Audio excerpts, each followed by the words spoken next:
All right, I'm gonna shape these up now. They've been able to relax a little bit. Still nice and airy, but you can see they kind of flattened out, just kind of chilled a little bit. So I'm gonna flip this one over here.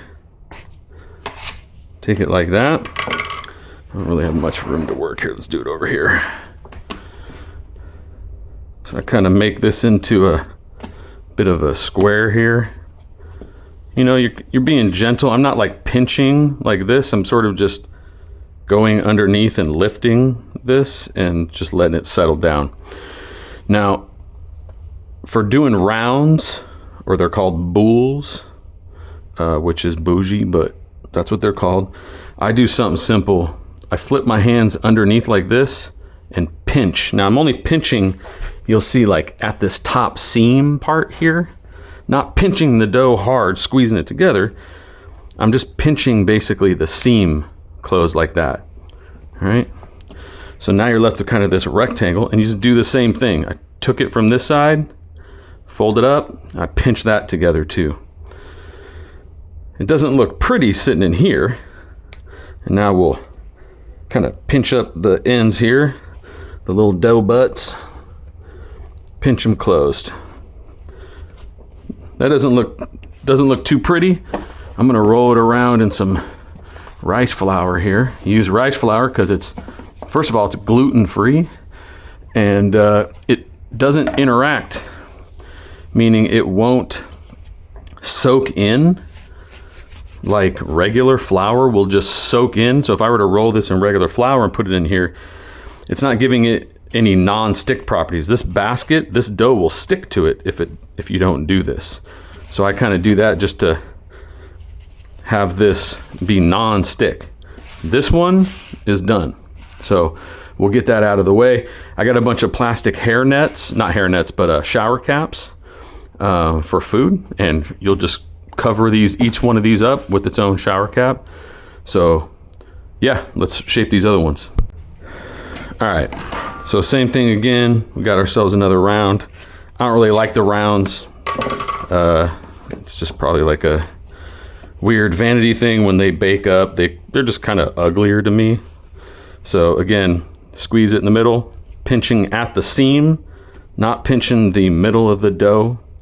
We spent all that time getting it to ferment, so it would be gassy. We don't want to de-gas it now. So again, roll my hands under, pinching at the seam there. Pinch up the dough butt to get that closed. That doesn't matter a ton. It will make your dough your loaf a little bit prettier if you close this up though, so that it doesn't have any weird shapes to it. Scoop it, drop it in here, hit it with that rice flour like I like to do. Drop it in here, and that one's done. Let's do another. Start to speed up a little bit here. Do this a little bit quicker so that we can get this over with. You don't want to be here all day shaping. So here we go. Pinch it. Put this way, pinch it. And we are essentially done with the rounds. And that's about all I like to do to the rounds. They're kind of meh to me. I'm sure I shouldn't feel that way, but I do. So there's your rounds, and they're done. Okay, now we're gonna shape up the ovals. They're called batards, if you're Frenchy. Pretty much the same process. I just fold these slightly different. This dough's got it's good and like extensible, stretchy. So I flip the bottom over, wipe off any flour right here, pull the ends over, kind of pinch this on the end so that doesn't go anywhere, right? Take this, fill this gap in here with that. This is like an envelope fold, right?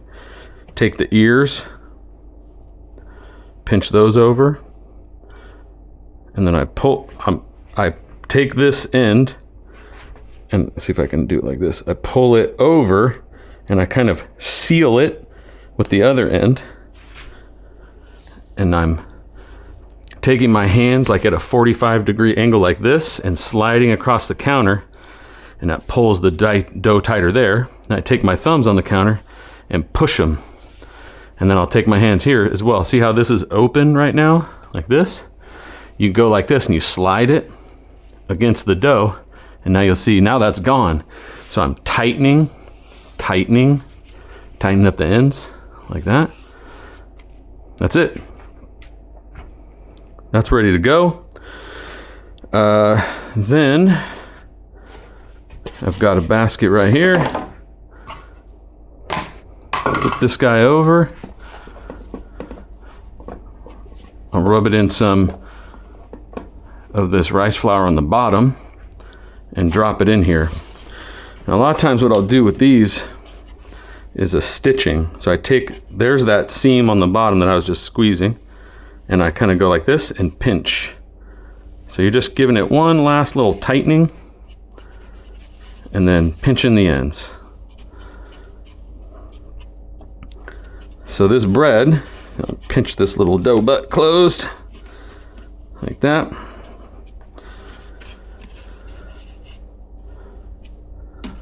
Nice and jiggly. Take a little bit of this. There we go. That one's good to go. And we're done. All right. So now we just need to do this that many more times, and I'll throw the next video in a time lapse maybe. I'm going to do the same thing over and over and over again. All right, I'm going to show this one separately because there's like another way that you can choose to fold it. It's kind of more of a triangle bit. Fold the ends over. Go like this. Go like this.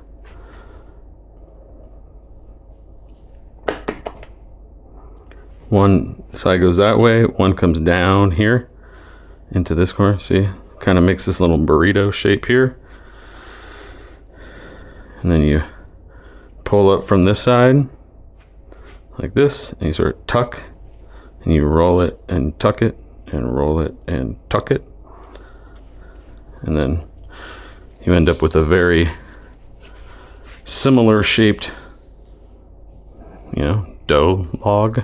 So there you go. These were these smaller ones that I was talking about. They're gonna go in there.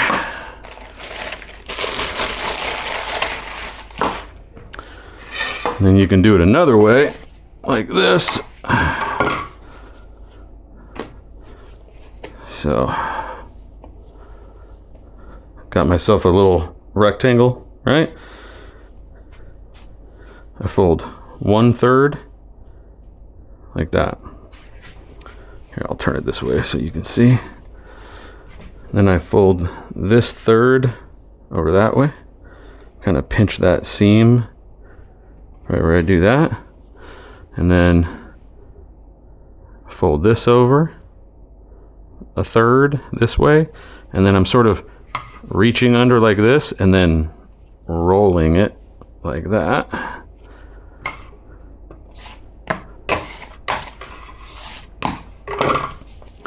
It's not my favorite way of rolling, but you're going to develop your own way of doing it anyway, so it won't really matter.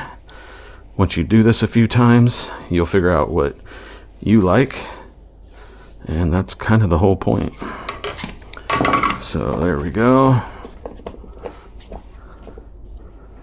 Throw that guy in there. The seam always goes up, so the part, when I'm dragging it on the counter like that, I'm pinching together the seam, and then I flip